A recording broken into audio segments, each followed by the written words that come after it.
All right, welcome back to the weekly roundup with the PSN coaches. I'm Dylan, that's Jen, that's Mike, and that's Mel down there in the corner. Welcome back, and this week we're excited to talk to you about time blocking and the importance of proper paperwork. We've seen some stuff come across all of our emails while working on our own listings and deals this week that really made us want to share the importance of having the right paperwork filled out and how that can impact your ability to get sales pushed through, to get them closed. So before we jump on that, though, let's talk a little bit about time blocking, because even for ourselves as coaches trying to make sure we get the podcast in every week, we have hiccups every now and then. Last week, it was Mike and I moving around a golf that got in the way that we thought we were going to be back in time for, but unfortunately we're not. And I'm very thirsty too still. Yeah. I believe the deal is that Mike and I owe drinks for the ladies, if I remember correctly, now that I'm being reminded. That is the deal. Yeah. That is the deal. And I'm sure they've messed up their time blocking too, but I can't remember it right now. So I think it's just me and Mike are the villains. And with that in mind, Jen, I want to throw it to you. When time blocking comes up, what's the importance of that through the eyes of a realtor, and how we kind of need to really rely on that to make sure we're getting everything done and all the different hats that we wear.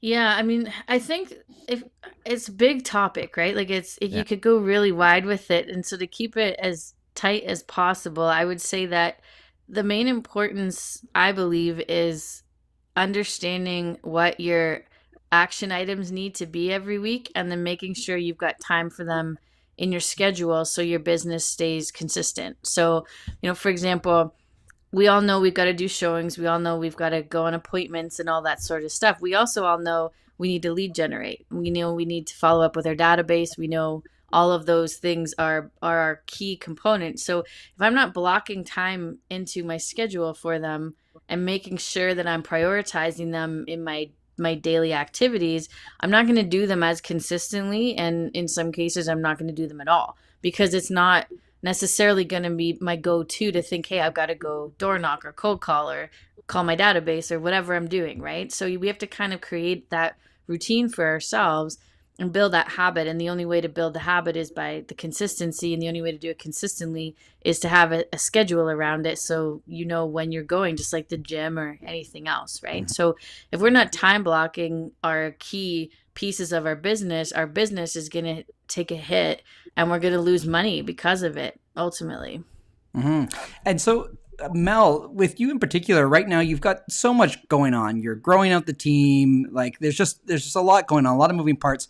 Talk to me a little bit about some of the growing pains that you personally have experienced with trying to time block and manage time and get everything done. Like what does that look like, and what have you learned, I guess, even just in the last 6 months when it comes down to managing your time better? Well, I'm learning consistently. Yeah. I think we all are. If any of us say we're perfect, it's not. But I'll tell you some key things that I saw in my own journey, and I see in agents that we coach now too, is, they worry, I'll say we, not they, we worry about the strangest of things. Mm-hmm. You can have, I remember when Jen was coaching me, same thing. We'd have long conversations. We'd waste coaching calls. I would waste a coaching call on trying to determine if I'm not done something and my time block changes, do I move into that? Now, in retrospect, you know what? That is a fantastic question for the perfectionist who has now mastered everything about time blocking except this small thing. But I love the thing that perfectionism is another form of procrastination. Mm-hmm. Don't worry about, because 9 times out of 10, it's these types of questions that come up when people talk time blocking, because they're like, oh my goodness, I got to do this perfect, which is hilarious, because your best action forward is just to do anything in your life. When you do it or you do it, you're going to get some sort of outcome. Mm-hmm. So that would be my biggest thing, is quit worrying about how perfect it is and listen to what Jen's saying. And literally make sure you're going to have some categories to put in there, like Jen was saying, lead gen, follow up. By the way, guys, those are not the same thing. Lead generation and follow up are not the same. I constantly see agents trying to put them together. There's a different purpose for both. And then the other thing, I mean, I want to save some for Mike too, but I'll tell you the other thing that I was missing in my business, and not because I haven't been told, but your brain only, can hold so much. But it's one thing I think that most people don't take the time for, and that is to schedule, like literally schedule an hour, at minimum an hour a week, where you can think on your business, where you're not trying to fulfill tasks. You need to look at it from a bird's eye view, so you can say, okay, this is where nothing interrupts me. No phone calls from clients. It's on do not disturb, which I just learned how to use. And you're just literally focusing on where is my business going based on what I've been doing, and am I doing the right things? That's what I would say, because quite often we're stuck in the treadmill, right? Like we're in the trenches and we don't do that. Yeah, I think that's very important, scheduling time at least once a week to have your thinking time, right? Whether it be specifically about the business or the trajectory that you're going on, all that stuff is really important. And it does need to be uninterrupted and it needs to be scheduled. I think we can all relate to having moments of like, okay, I've got a really good thought or this is a really good idea, but then not taking the time to schedule the follow-up thinking time to really flush it out and make sure that you're implementing. I love that, Mel. That's an important thing to bring up. Now, Mike, I want to hear what you think after hearing both Jen and Mel talk. But when I think of the three of you, you all bring something different to the table right now when it comes to time blocking. And Mike, for you in particular, you've got that C personality that goes along with that high D of yours, and it's always amazes me whenever I hear you. You sound so systematized. Everything's so regimented. Even when we go back to doing business planning with you, your business plan is made and it's on the desk. It's always there. Like you follow systems really well. So I'd love to hear how you approach time blocking in general. Like what is that in practice? What does it look like for you? Yeah, well, actually, you just nailed it. And it's exactly about the systematization of it, in the fact that it's, to me, being organized. That is what it really comes down to, is being super, super organized in your business. So for example, I use my calendar, like I am like horrible with it. I use it all the time to the point where it's actually a bad thing, because I overuse it, in the sense that if it's not on my calendar, it doesn't literally exist in my world. I forget about it. Because I found that when I have so many tasks going on, and you have certain times, so again, time blocking, you're setting some time aside to do one particular thing, right? Or whatever it is you're working on. I found that when I didn't do that, it was all sitting in my head, and I would get lost and I would get almost like scared to do anything because there was so much to do. I get overwhelmed with it all. And so for me, time blocking became more natural because it was just me organizing everything that I would do. And I used to do it before I even knew about time blocking. I would just write down on a list of paper what I needed to do that day. And I wouldn't set aside times. I would just know, okay, I got to do this, and eventually I'll tick them all off, right? But in a way, that's time blocking, right? And it just, I didn't have that set amount of time period set aside for them. So for me, time blocking is really, really important for your organization of your business. Every morning I have my calendar. It's from 9 till 12. We're doing lead gen, right? Then you have a little bit of a break for lunch. And then, we have that hour period that's set aside for, follow-ups. And then the afternoon time is open period. Whatever appointments I need to book in there goes in there. For example, I remember our last week's golf session. The tee-off time in my mind, and again, this is like just the way that I work. I just operate this way. I knew that we were going to make it. I was like, we're good. We have a tee time at 3:00. We're set. That gives us half an hour to play 9 holes and get back. We had a tee time for 1:30 or whatever it was. I forget the time. Doesn't matter. But we had enough time in my mind, and on my calendar, we had enough time. But when I got to the golf course and I realized that, our tee time wasn't 1, it was actually 1:30. Which was half an hour, which is the time I had in my head associated with how much time we needed to get to the next task. I knew we were screwed. And that's why I think on the first hole, I texted the group and just said, this ain't happening, right? We're not going to make it, because I'm so well organized with that. Like I know, for example, where I got to be, I know how far it is, and I know the amount of time it's going to take me to get there. And so I plan my calendar around those set times. Like tonight we have, right after this, I'm jumping, I got to go to Stouffville. And then I have an hour break, and between that hour break is where I have time to eat dinner. And after that, I have to be at a showing at 7:00. So I have a very small time frame, but I know I can accomplish everything that I need to do in that time frame because I'm so used to doing it and I'm organized, right? And I find that, not to ramble on too much here, but I find that a lot of agents lack the organization in their business, right? Which is that C personality type. A lot of people don't have that, which is more numbers based, more looking at the details. And it's very important to be detailed. And we're going to get into that a little bit later on with our next topic. But it's super, super important that as a business owner, you set your calendar up for success by time blocking the tasks that you need to accomplish and getting it out of your brain. Because if it's in your brain, that's what you're thinking about. I need to think about other things. Like I said, it's to the point, my own poor girlfriend, she texted me one night. She's like, where are you? Dinner's in 10 minutes. And I'm like, what are you talking about? She's like, my family's over. You're coming for dinner. And I'm like, I got showings on my calendar. You're not in there. And I felt so bad. I had to bring her flowers, all that good stuff, because I didn't have that in my calendar, which sounds terrible. And it is terrible. But that's during the week. I rely on my calendar a lot to make sure that the tasks get done. Right. That's how I look at it.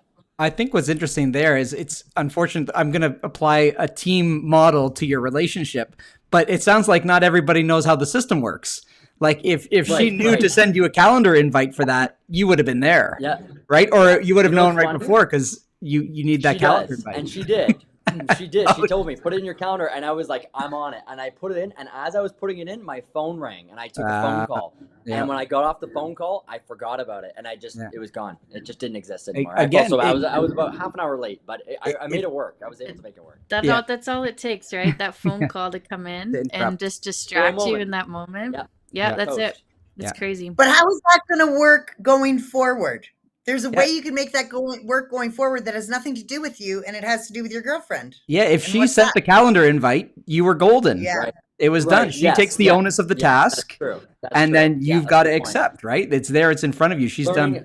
Wait. She just have access to my calendar. That's what I should do. I'm going to step up for Mackenzie here a little bit, though. Is it her responsibility to make sure it's in Mike's calendar, or is it Mike's responsibility? Because that was my fault. Yeah. I love the two of you looking for leverage, but that's not how that works. Yeah. Depending on the task. For the dinner, I think that was my responsibility. I should have been on. Yeah, 100%. Yeah. Listen, Mel and I were here to get the right outcome. That's all we were saying. Mike, I'm just kind of save your relationship. It's different goals. Yeah. I wanted to say one quick thing that I had to add to my calendar. Dylan, you said, because I got so much stuff, so the time blocking is great. Yeah. I'm like Mike, everything goes in my calendar. If it's not in my calendar, it doesn't exist. Yep. I am embarrassed to say, I was under my bed, beat myself up for so long because I didn't miss dinner, but I did miss a call. And ever since then, and there's nothing worse than when you disappoint yourself, right? When you disappoint yourself, there's nothing worse. And so I have and I just set them on every Monday because some things are repetitive, and I set an alarm on my phone so that now I know on those important things on those days, and I don't have to reset it every day. It's like set. Then the alarm happens and it lets me know, because that was the most devastating feeling I've had all year. Yeah. You got to set up those triggers for yourself. When it's not, and Mel, we can speak about it a little more because I coached you when you first were getting started with building the team, and you didn't time block when we first met. And I remember, bringing you the 411 and having these conversations, and it was a habit you didn't have, right? You were just more reactive at that point. You can't function that way now. It's not possible for you have so much going on. Why are we doing a carousel? I'm getting dizzy. Is somebody drunk? Oh, that's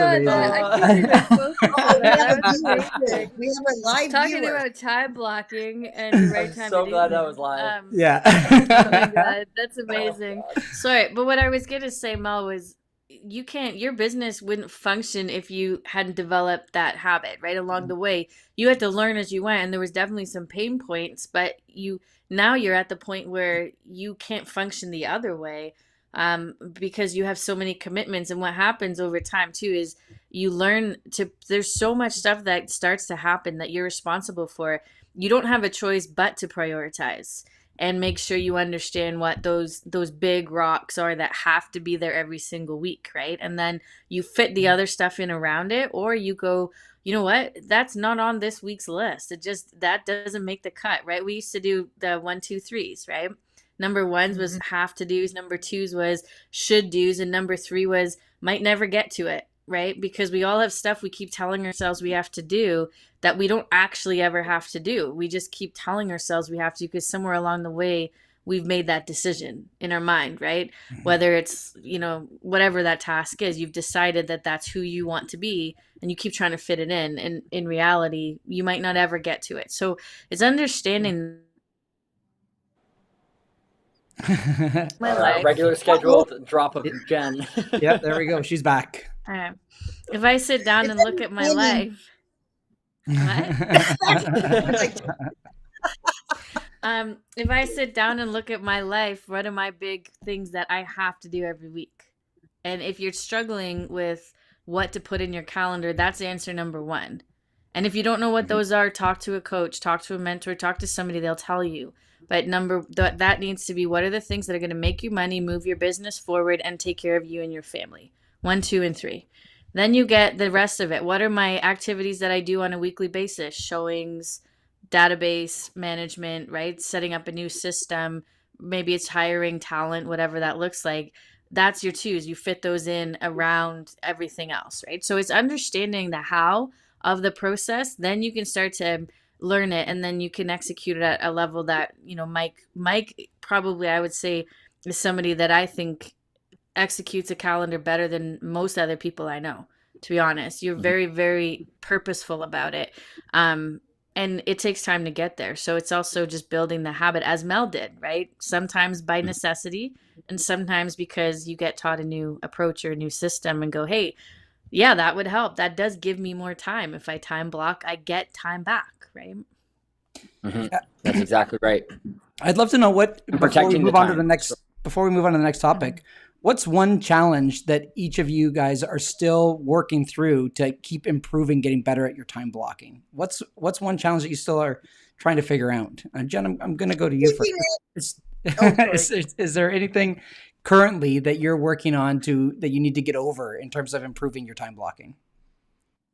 Oh yeah, there's a list of things. Time blocking isn't necessarily something I excel at, although I try to be good at it. The biggest thing for me, I would say, is I still need to be better at holding boundaries. So I've gotten good at setting them in the sense that I'll put it in my schedule, I'll have it in my mind, I'll know what I'm doing, and then I'll sit down and my phone will ring or someone will walk into my office, which happens to me a million times a day, and my time blocking's gone out the window because now I'm shifted to focusing on that instead of putting up a boundary and saying, no, not right now, or I can't look at my phone right now, or I'm not available right now. I'm not good at that. I constantly go to, I want to help the person instead of protecting my time. So for me, that's something I struggle with that on a daily basis.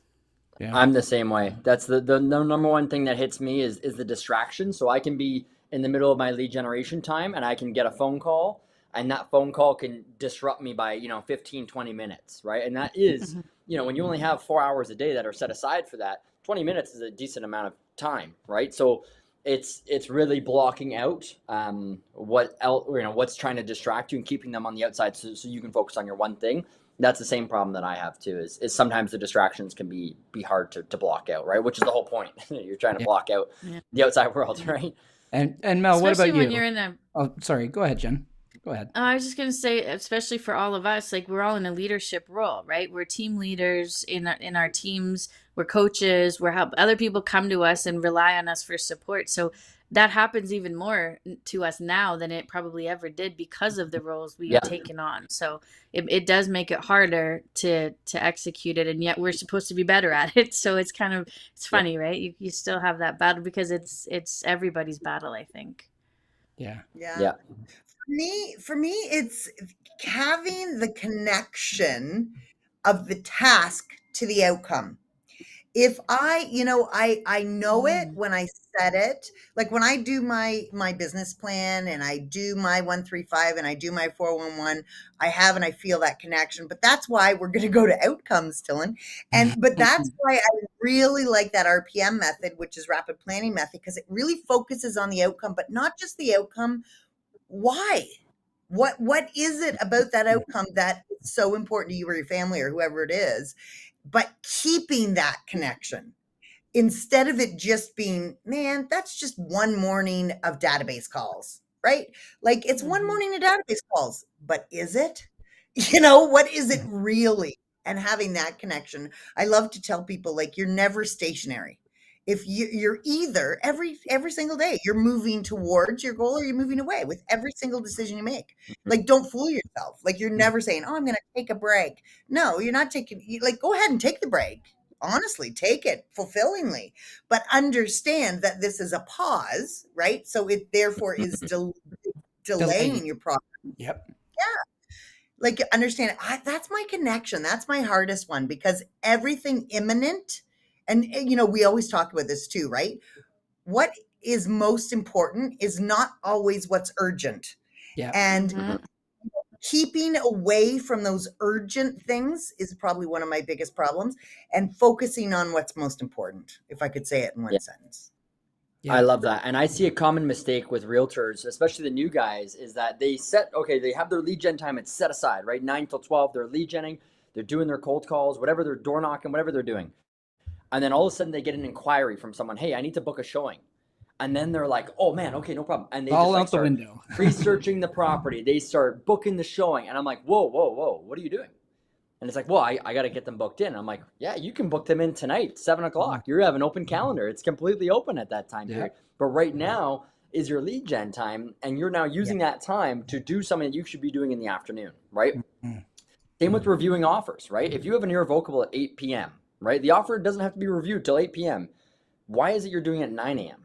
Right? Why can't you do it at 2 p.m. when you might have an open calendar? Because everyone's calendar should, around 9 o'clock, have that lead gen in their calendar or whatever it is. You should be doing something at that task, right? Yep. So you would set aside time in the afternoon to review that offer. And I get it, because it's exciting. You get an offer and you want to review it. But it's like, that is when we have that flow, is that you're taking away from that time that you should be trying to generate more business, right? And that's where it becomes super important, kind of what Mel was just saying with the, sticking to it in that moment and knowing what you're doing in the moment, right? Yeah, that's the discipline piece, right? Absolutely. Yeah. So I want to make sure that we get this next topic in, because we're talking about paperwork and the details, and I think it's critical, because we've all seen it. Especially a lot of us are high volume listing agents, and so we see what buyer agents are bringing to the table, and that can really impact their ability to be the one that we choose, especially in the last 5 years where it's been fairly competitive markets, and prior to that as well. So I missed the end of our coaches meeting last week, but this is where this topic came up. So Jen, tell me a little bit more about what brought this to the surface for you guys, and where do we want to go with it? Oh, I gotta stop throwing it. And Jen's back. There we go. I was here the whole time.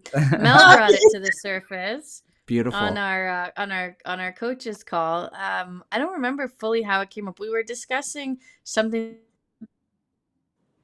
Actually, Mel, why don't you tell us a little bit about how this came to the surface?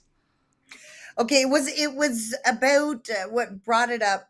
I'll leave blame outside of this call. So what was happening was there was a repetitive clause that I was seeing, which was being applied whether the subject property was applicable to the clause or not, right? I think I'm going to jump right in. I know exactly what clause you're talking about. It's a standard clause. Sorry, I'm going to keep us moving here. It is a standard clause. And it's the clause that references all mechanical on the property, and it includes boilers, sprinkler systems, on and on and on. And I think what you're leading to there is when people are using clauses that have nothing to do with that property, it doesn't look great. So what was your reaction when you keep seeing this clause come across your desk? Well, and I'll just tell you, it's more than that. As a listing agent, it affects your the buyer's agent's attention to detail, do you know what you're even buying? It starts to have me, and if I start to doubt it, my client, my seller is relying on my intuition of what's going on. Mhm. You're dealing with someone's sometimes their most expensive asset. You have to be a professional, know what it is, and I'll tell you, it's not just clauses, it's spelling, it's spaces, it's I've seen things that were copy and pasted from Initials. another offer, and Yeah, it's not short even the forms, same address. abbreviations. My one, and I'll stop talking and everybody else can talk, because I just want to say, like, on our team, nobody sends an offer unless there's two sets of eyes on it, whether it's mine or someone else's. So if you can, send it to a buddy, if you're not in coaching, send it to a coach if you are. Two sets of eyes. It doesn't matter how many years of experience. It has nothing to do with that. It has to do with you're distracted, you forget. Send it, and kick the ego out and just want to do the best that you possibly can. Kate, I'm done. Yeah. And I agree. And I think it comes down to me again. The important part about it is, as a listing agent, when I see these mistakes, when I see a wrong signature or a spelling mistake or something like that, I doubt the ability of the buyer's agent. How long have you been a realtor for? Why is it you're making these mistakes? Do you know what you're doing? Can I trust you to deliver, the right client to the situation? The number one thing that I see a lot of agents do, and it just drives me crazy because it's so simple to fix it. But when you get to like a section called chattels included, and they put in BIDW, which is built-in dishwasher. The hell is BIDW? Yeah. That means nothing, right? If you brought that in front of a judge, they would look at you and go, what is that? I don't know what the hell that is, right? It takes you 15 seconds. You can even have, speech to text do it for you at this point. It is so easy to just write it out, right? And just to get it so that you have 100% you know what you're doing. Because the last thing I want to see is an error on your end, right? And I'm a big stickler for it. Like our team, we missed an initial last week, and it was the end of the world for me. Like I was so upset by it because it was like, no, it's not even the fact that the initial was missed, we have to redo it. It's the fact that now this buyer's agent might doubt or question my ability as a listing agent. And that's the last thing I want, is them to think that they have any sort of leverage over me, right? And so it's very important. And when I hear agents say, oh, it's okay, we'll figure it out, we'll get it on the counter offer, we'll do it on the next. No, absolutely not. We're doing it right now. You're fixing it right now, and we're getting it done so that there's nothing on our end that was done wrong. Because that's the last thing that I want. And I take it like really, really seriously, because it's a binding agreement to selling, somebody's biggest financial asset, right? It's not like, a ride in the park. It's something that's a very, very serious document. And if you think about lawyers and you watch all these law shows and think about what they do, right? They take it very seriously, and that's the way a realtor should take it too. And it shows that you are competent, and it shows that you know what you're doing. And it's very important that you have, what Mel said, somebody else review an offer before you send it out. Because time and time again, we've seen massive mistakes that if it was sent out, I know I remember one last year, the price of the property was $590, and the agent added an extra zero. So it's $5.9 million. That's a huge mistake, right? And if that was a firm get offer, much bigger than that. Holy crap, right? That's a big, big mistake, right? Like that could be very costly. So you have to be very careful with what you're doing. And that's the part of the process that you cannot, unfortunately, skip out on or skip steps on, cut corners, I should say. Sorry. Jen, any final thoughts there on the importance of accurate paperwork? Yeah, I mean, I'm probably gonna be more blunt than Mike and Mo, where like I judge people on their paperwork full out. I do. I judge agents on it. I'm not nice about it because it's our job. And if you give me a clause or a contract that has mistakes in it or short forms in it or stuff's not like laid out clearly, or the clauses are all I said to Shoot. times, and the clauses are like, am I frozen? They're all squished together and you can't read them, or it's like size 5 font. I'm like, what does this say? How is everybody going to counter this, react to it, send it to the lawyers? You can't read it, right? It just frustrates me. And like spacing and all that stuff, make it look good, make it look clean, make it look like you care. And know your clauses. If you're putting clauses in an offer that don't apply to the property, or you don't know what clauses are in your offer because you just used a template and assumed it was correct, you're just doing a bad job. Yep. And I'm gonna hold that against you a little bit. I would. And if you're in a multiple offer situation, and we've all been in them, where you have one offer that's clean and well put together and the agent knows what they're talking about and they've done their due diligence, and you get one that is not clean and is messy and you've never spoken to the agent before, you know who's going to get that offer, even if there's a difference in money, because I need to know my deal is going to close. So yeah, it's highly important. And I think it's something a lot of agents, they kind of treat as like secondary in our business. It's like, well, yeah, we'll figure it out. We'll get it done. It's just the paperwork. It's not a big deal. And it is, right? It's a huge contract. And I don't know. I get all fired up. I'm with Mel on this. Like, I just don't like sloppy paperwork. Yeah. So all of you that are with PSN Coaching, remember, send your paperwork to your coach before you send it off. We have teams here we have team leads that are saying, I review my agent's paperwork to make sure that we're putting our best foot forward, making sure that our clients are being served at the highest level to help us get those deals done for them. And yeah, that's it for this week. I want to thank you all so much for joining us for the weekly roundup. You can catch us on YouTube, on our Facebook, on Spotify, and everywhere else where you find podcasts. So thank you so much, and we will see you again next Thursday. Bye for now.